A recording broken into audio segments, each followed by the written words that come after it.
In any organization, one will find a workforce made up of people from all walks of life with different opinions and varying backgrounds. But there is often one factor that unites workers in many an office: the fact that in Kenya, the composition of employees is sometimes indicative of the ethnic background of the person in charge. Unapata hata kazi mob, hata ukiwa na experience hiyo job, hawezi do. Unapata mtu analeta kazini yake. Mtu hata labda ana experience hiyo kazi, anamfundisha na unapata ako job, unaona? Because I think there is the belief that if I'm the owner of a company, if I bring my people, then possibly they may be honest to me. Kuajiriwa kwingi hata siku hizi ya kuangaliwi mambo ya mabarua, ni vile unajulikana. Naweza na barua zangu, lakini kama sijulikani sana, upata kwamba mwenye anajulikana na mwenye ako huko juu ndiye anaweza pata nafasi kwanza kuniliko. It is not news that the public sector has been implicated repeatedly, but the discovery that the private sector is guilty too led the NCIC to propose a policy to guide in staff composition. We won't force you, but we will say the government policy is we must have a face of Kenya in private companies that do business with us. The NCIC says all companies should work towards having a Kenyan face, a representation of the country's cultural diversity. When you are recruiting, you look at the composition of your staff. Yeah, I have 20 Kikuyus, I have 10 Luos, I have 12 Kampas, I have 14 Pokots, I have 2. When these opportunities come, look beyond the obvious. And beyond the obvious is the communities that go ahead and a head start.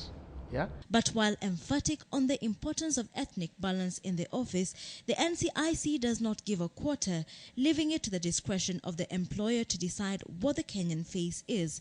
It is certainly a noble idea, but when we asked stakeholders whether it was viable, several questions emerged. If you have a company that is basically doing, say, for example, livestock operations in northeastern province or in the northern part of the country, and is formed by the people from there, how can you make it have the face of Kenya? It'll have the face of where it is.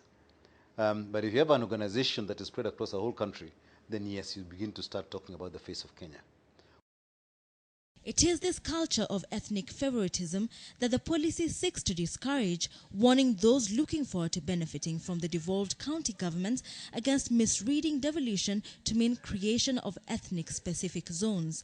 The proposed policy says that all Kenyans shall have the right to live, work, trade and own property in any of the 47 counties. But in the case of the county governments, as in the matter of the private sector, stakeholders say there can be no one-size-fits-all solution. KEPSA says implementation should start with the government and private sector together committing to empowering the communities which are often left out. Achieving ethnic balance then seen as an aspiration to work towards rather than a quota to be fulfilled. Quite a large number of private sector organizations are already offering scholarships for education to people from the marginalized areas.